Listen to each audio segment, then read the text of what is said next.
வணக்கம். இந்த காணொலியில் விருந்தோம்பல் என்ற அதிகாரம் பற்றி பார்க்க போகிறோம்.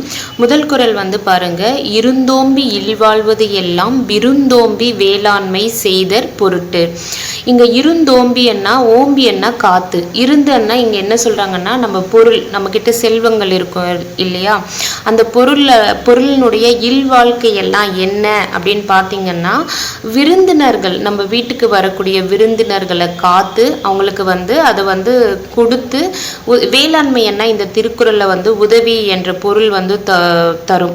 ஸோ நம்மக்கிட்ட ஒரு செல்வம் இருக்குன்னா அது மற்றவங்களை உபசரித்து அவங்களுக்கு உதவி செய்யதான். அதுதான் அந்த செல்வத்தினுடைய நோக்கம். பொருட்டுன்னா நோக்கம், காரணம் அப்படின்ற பொருள் கொடுக்கும்.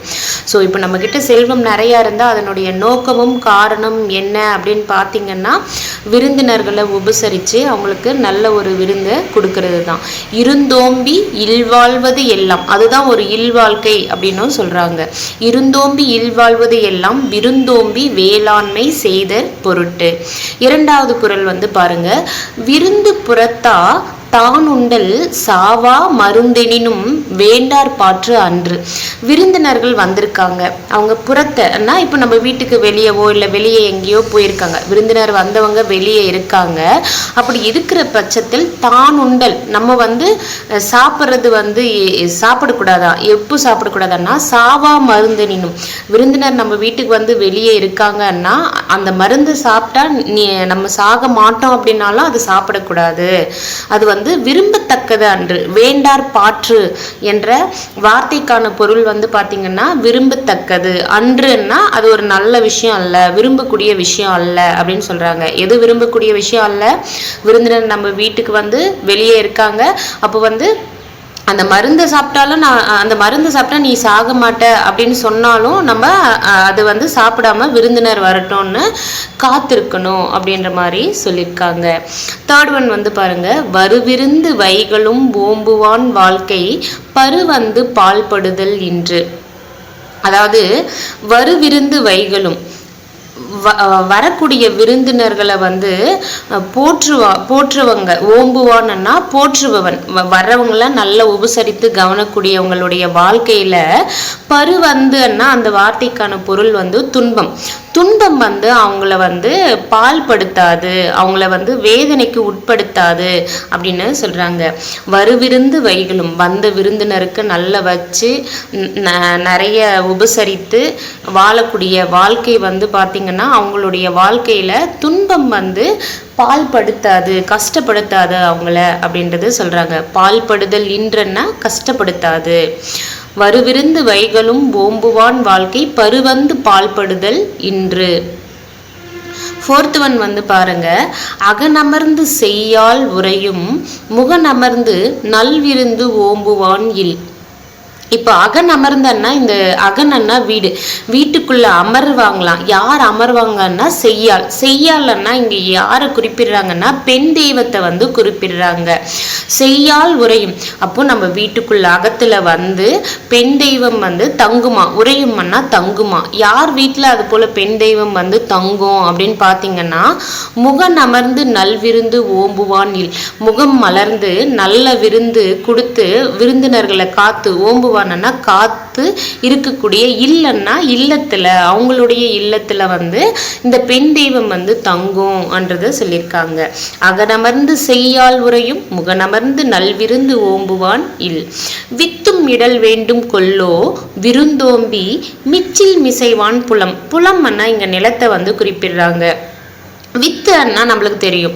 ஃபிஃப்த் ஒன் சொல்லிட்டு இருக்க, வித்து அண்ணா விதை அப்படின்னு நம்மளுக்கு தெரியும். அப்போ கேட்குறாங்க, வித்து இடல் வேண்டும் கொல்லோ. கொல்லோன்னா ஒரு வினாச்சொல் இல்லது ஒரு ஐயப்பாட்டில் கேட்குற ஒரு பொருளை கொடுக்கக்கூடியது தான் கொல்லோ. ஸோ விதையும்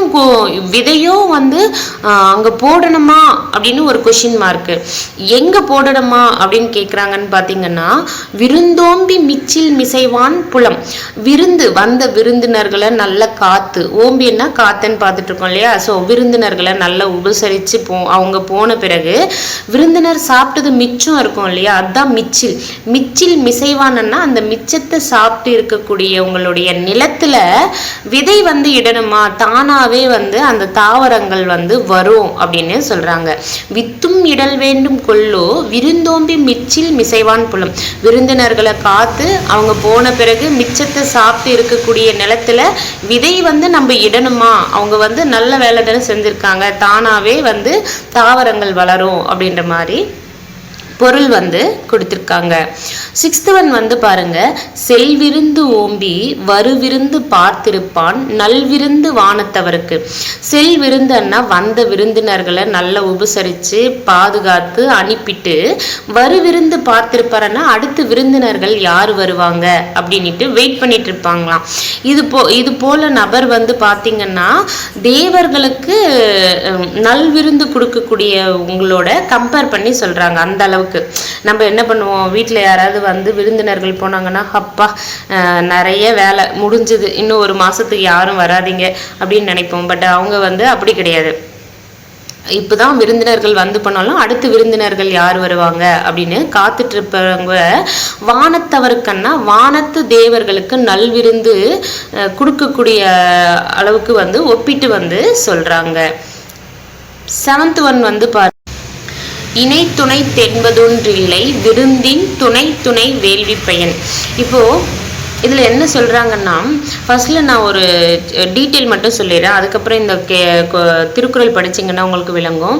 இப்போ விருந்து வந்து ஒருத்தர் வந்து நிறைய பணம் வச்சுருப்பார், அவர் வந்து பார்த்திங்கன்னா கொஞ்சமாக தான் வந்து தானம் பண்ணுவார். ஒரு சிலர் வந்து அவங்களுடைய அன்றாட வாழ்க்கை சாப்பிட்றதே கஷ்டமாக இருக்கும். பட் வந்து நிறைய நம்ம யூடியூப்பில் கூட ஷார்ட்ஸில் கூட பார்த்துருப்போம், அவங்களே வந்து மற்றவங்க கிட்ட கையேந்தி தான் சாப்பிட்டுட்டு இருப்பாங்க. பட் யாராவது வந்து கேட்டாங்கன்னா கொடுத்துருவாங்க. இப்போ அதே வந்து நல்ல வசதி இருக்கும், அவங்க ஒரு 10 பேருக்கு தான் சாப்பாடு போட்டிருப்பாங்க. அப்போ இதில் விருந்து கொடுத்தவங்களுடைய பயன் யார் அதிகமாக பெறுவாங்கன்னா, அவங்க கிட்ட இருக்கிற சாப்பாடு யாராவது கேட்டதுமே கொடுத்தாங்க இல்லையா, அதனுடைய பயன் தான் அதிகமாக இருக்கும். ஸோ அதுதான் சொல்கிறாங்க, இணை துணைத்து என்பது ஒன்று இல்லை. விருந்து கொடுத்தோம்னா இவ்வளோ பயனன்னு சொல்றது கிடையாது. விருந்து அவங்க விருந்து எந்த இடத்துல எந்த நிலைமையில இருந்து எவ்வளோ கொடுக்குறாங்கன்றதை பொறுத்து தான் அதனுடைய வேள்வி பயன் அப்படின்னு சொல்றாங்க. இந்த யாகங்கள் நடத்தினா வேள்வி எல்லாம் சொல்லுவோம் இல்லையா, அந்த வேள்வி பயன் மாதிரி விருந்தின் துணை துணை வேள்வி பயன்னா அவங்க எந்த நிலைமையில இருக்காங்க, எவ்வளோ வந்து அவங்க மற்றவங்களுக்கு கொடுக்குறாங்கன்றது பொறுத்து அந்த பயன் அமையும்ன்றது தான் இந்த 7th ஒன். இணை துணைத்து என்பதொன்றில்லை விருந்தின் துணை துணை வேள்வி பயன். 8th ஒன் வந்து பாருங்க, பருந்தோம்பி பற்றற்றேம் என்பர் விருந்தோம்பி வேள்வி தலைப்படாதார்.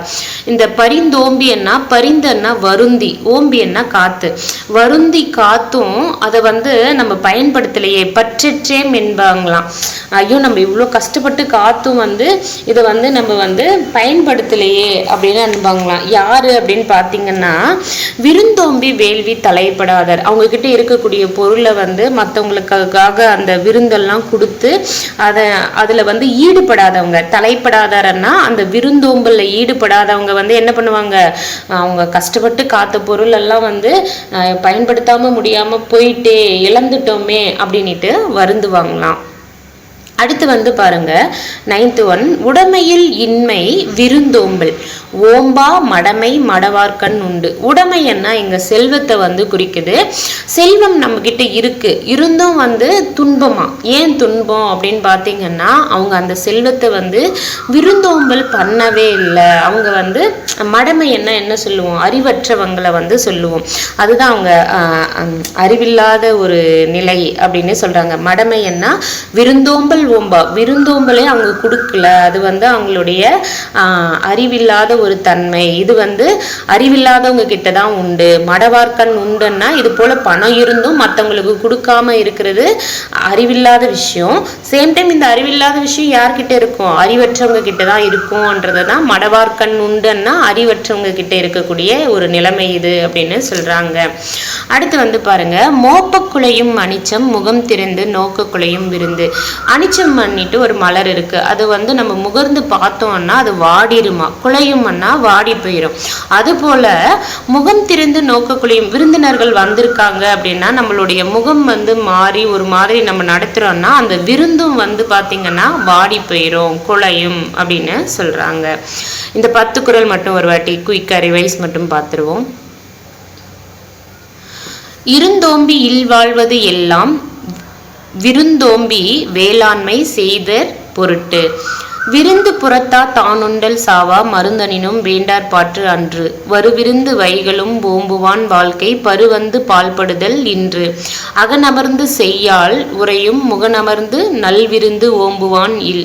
வித்தும் இடல் வேண்டும் கொல்லோ விருந்தோம்பி மிச்சில் மிசைவான் புலம். செல்விருந்து ஓம்பி வருவிருந்து பார்த்து இருப்பான் நல்விருந்து வானத்தவருக்கு. இணை துணைத்து என்பதொன்றில்லை விருந்தின் துணை துணை வேள்வி பயன். பரிந்தோம்பி பற்றற்றேம் என்பர் விருந்தோம்பி வேள்வி தலைப்படாதார். உடமையுள் இன்மை விருந்தோம்பல் ஓம்பா மடமை மடவார்கண் உண்டு. மோப்பக் குலையும் அனிச்சம் முகம் திரிந்து நோக்கக் குலையும் விருந்து. அவ்வளோதாங்க, இதோட இந்த அதிகாரம் வந்து கம்ப்ளீட் ஆகுது. தேங்க்யூ.